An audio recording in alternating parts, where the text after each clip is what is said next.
Hey gang, there's a lot of videos made by theists claiming that they have questions that atheists cannot answer. And I wanted to make a response video to one of those. So I came across a video titled 11 Questions Atheists Cannot Answer. It's only about a minute long, so I'm going to let the entire thing play first. Then I'll go through the questions and we'll examine whether these are actually questions atheists can't answer or whether they're questions where people just disagree about the explanation. So here we go. Hello, you've reached ChristianApologist.com, and I'm S.J. Thomason, and today I'm going to present to you 11 questions that atheists cannot answer. The first question: how do you explain why the early Christian martyrs preached for decades saying they saw the risen Christ? 2. How do you explain the rise of Christianity to between 5 and 6 million by 313 when it was finally legalized from such humble roots? 3. What powered inflation of the universe? 4. Why are humans spiritual? 5. Where did consciousness come from? 6. How do you explain what some have called our sixth sense? 7. How did the Earth overcome what MIT and Stanford physicists call statistically miraculous odds to have habitable conditions? 8. Why does humanity cherish humility and honesty over pride and deceit? 9. Why do almost all feel compelled to do what's right by helping neighbors? Why is there a norm of reciprocity? 10. What is our greater purpose? And 11. Why is there evil in the world? Thank you very much. This is ChristianApologist.com. Goodbye. Goodbye. Okay, so there you have it. All right. A lot of excellent questions, and let's get into them. Question one: how do you explain why the early Christian martyrs preached for decades saying they saw the risen Christ? Um, this question assumes something that historians don't actually know with certainty. Um, we don't have contemporary, independently verifiable historical evidence confirming the traditional accounts that all of the apostles preached for decades and were ultimately martyred for refusing to deny the resurrection. This is the common claim. Um, Much of the detailed martyrdom tradition comes from Christian sources written decades, or in some cases, centuries after the events they describe. But even if I were to grant the premise for the sake of argument, Christianity is not unique here, and religion's not unique here. Throughout history, people from many religions and ideologies have willingly suffered persecution or death for beliefs that they sincerely held. Martyrdom demonstrates conviction and not necessarily the truth of what's being believed. So this question doesn't establish what it's trying to establish. At best, it suggests that some early Christians sincerely believed they had experienced the risen Jesus. That's an interesting historical claim worthy of discussion, but sincerity alone isn't evidence that the belief itself is true. For me, this first question was a swing and a miss. Question two: how do you explain the rise of Christianity? The same way I explain the rise of Islam, Buddhism, Mormonism, and countless other religions throughout history. Ideas spread, stories are told, claims are made, people become convinced these claims are true and share them with others, and over time, religions grow, split into denominations, spread across cultures, and are passed from one generation to the next. Christianity is certainly one of the world's most influential religions, but it is not unique in its growth. The existence and success of a religion do not demonstrate that its supernatural claims are true. If rapid growth proved divine origin, we'd have to accept the truth of many mutually exclusive religions. So the rise of Christianity is an interesting historical phenomenon, but it isn't evidence that the resurrection happened or that Christianity was true. The rise of Christianity is not unique. Islam, Buddhism, Mormonism, and many other religions experienced dramatic growth. If the growth of a religion demonstrates its truth, then we'd have to conclude that several contradictory religions are all true. Clearly, the growth of a religion alone isn't evidence that that its claims are true. And this is another swing and a miss. Question 3. What powered inflation of the universe? The honest answer is we don't know. Cosmologists have several competing hypotheses, but there is currently no definitive answer.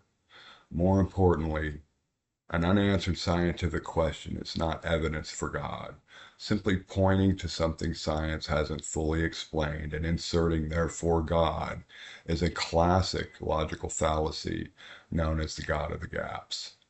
Throughout history, many mysteries once attributed to God, lightning, disease, earthquakes, and the motion of the planets, were eventually explained through natural processes.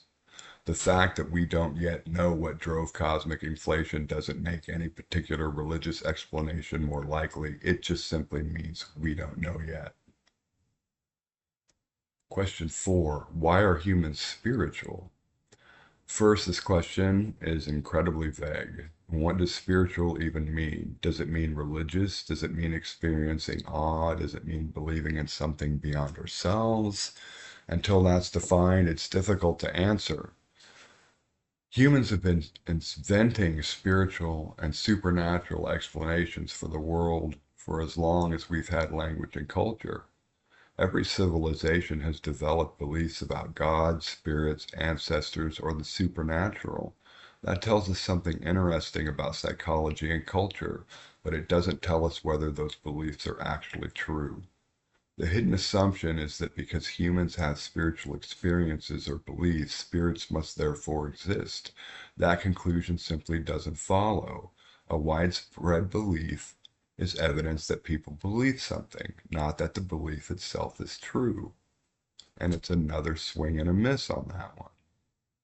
Question 5. Where did consciousness come from? This is another fascinating question, but simply pointing to consciousness does not logically lead to God. The honest answer is that we don't yet fully understand consciousness. There are competing theories, and it's an active area of research in neuroscience and philosophy. My own view is that consciousness arises from biological processes. Every conscious mind we've ever observed has been associated with a functioning brain, and we have no independently verifiable evidence of consciousness existing apart from physical brains. Of course, that's my conclusion based on the available evidence, not an absolute proof. But the important point is that the existence of consciousness is not, by itself, evidence for God. Once again, the argument jumps from we don't fully understand this to therefore God. And that conclusion simply doesn't follow. Question 6. How do you explain what some have called our sixth sense? If by sixth sense she means intuition, then intuition is a well-known aspect of human cognition. Our brains constantly process patterns based on experience, learning, and conditioning, allowing us to make rapid judgments without consciously thinking through every step. Sometimes intuition is remarkably accurate. Other times it's completely wrong because it's influenced by biases and preconceived ideas. For example, a racist may have an intuitive feeling about someone of another race being dangerous. That intuition is real, but it isn't evidence that the belief is actually true. So once again, the conclusion does not follow. The fact that humans have intuition doesn't point to God. Intuition in and of itself is not a good tool for determining what's true. It simply tells us something about how our brains process information. Question 7. How did the Earth overcome what MIT and Stanford physicists called statistically miraculous odds to have habitable conditions? So this question assumes that the Earth's habitability is statistically miraculous, but that claim itself needs to be demonstrated. We don't know the probability of a life permitting planet because we don't know how many planets with similar conditions exist, how often life arises, or whether our universe could even have been different. What we do know is that astronomers have discovered thousands of exoplanets, and estimates suggest there are billions of planets in our galaxy alone. Across the observable universe, there are likely an enormous number of planets, many of which orbit within their star's habitable or Goldilocks zone. Whether any of those planets harbor life is an open scientific question, but pointing to the Earth's habitability and calling it miraculous doesn't establish the conclusion. Once again, the argument jumps from "this seems unlikely" to "therefore God," and the conclusion does not follow. Some pushback I have for theists on this goes like this. Why is the universe so inhospitable toward life? If the universe was intentionally designed with life and humans as its goal, it raises questions about why the vast majority of the universe appears completely hostile to life, including our own galactic neighborhood right here. Look at the extinction events that this planet has had to deal with. So it's another swing and a miss on that one. So questions 8 and 9 are about morality, and I'm going to answer those together, okay? So question 8 was, why does humanity cherish humility and honesty over pride and deceit? And question 9 is, why do almost all feel compelled to do what's right by helping neighbors? Why is there a norm of reciprocity? Excuse me. These are actually very interesting questions. Humans do seem to have a strong tendency toward cooperation, empathy, fairness, and reciprocity. The question is whether these traits require a supernatural explanation. It behooves our species to treat each other fairly and kindly. Humans are social animals, and our survival has always depended on cooperation. A community built on trust, honesty, and mutual assistance is more likely to thrive than one where everyone is constantly deceiving and exploiting each other. Evolution, psychology, and culture all provide possible explanations for why humans develop these tendencies.